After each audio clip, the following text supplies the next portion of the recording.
છે. કાચી કેરીનું શાક બનાવવાનું છે.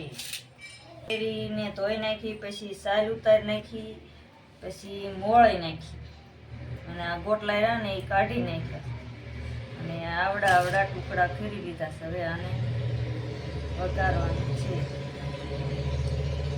કાચી કેરીનું શાક તો બહુ મસ્ત જ થાય.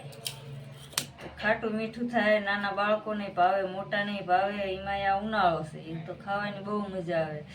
આ કાચી કેરીનું શાક ખાયું ને એટલે તડકોય ન લાગે. બહુ ખાવાની બહુ મજા આવે. ઘઉંના રોટલા એ બહુ જ મજા આવે. તો ચાલો આજે કાચી કેરીનું શાક બનાવી નાખીએ. આ એક 1.5 કપ જેવું તેલ લેવાનું. થોડુંક જાજુ લેવાનું એટલે શાક સારું થાય. તેલમાં જોઈ તેલ આવી જશે. તો રાઈ નાખવાની, પછી જીરું નાખવાનું અને આ ધાણા જીરું નાખ્યું અને આ થોડુંક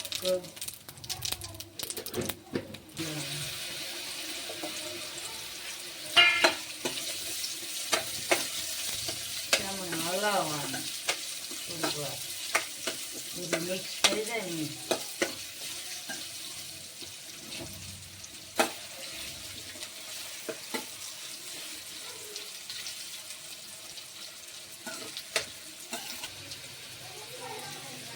અડધી ચમચી હળદર નાખું એટલે કલર તો કેવો આવે છે. આપણે કલર આવી જાય.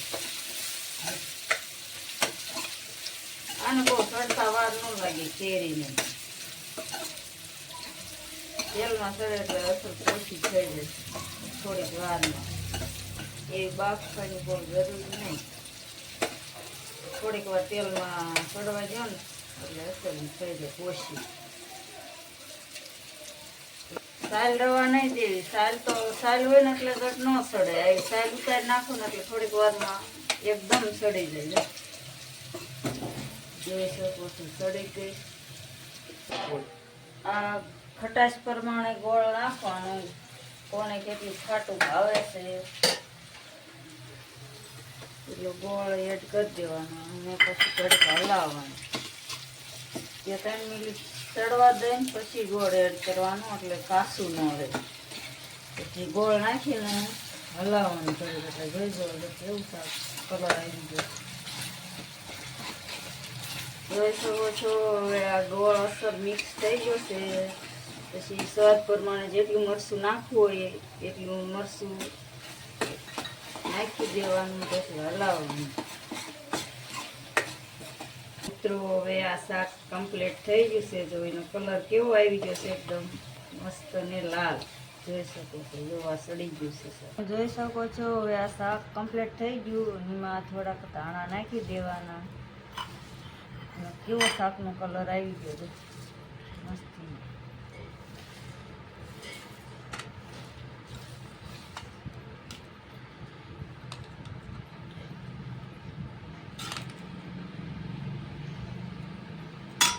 કમ્પ્લીટલી હારે જમવાનું કરી દો. સારું. ચિરાગભાઈ જમવાનું શું છે? અચ્છા, ચિરાગભાઈ ને ફેવરિટ છે કેરીનું શાક. બહુ ભાવે છે ને એટલે જ બનાવ્યું છે કેરીનું શાક.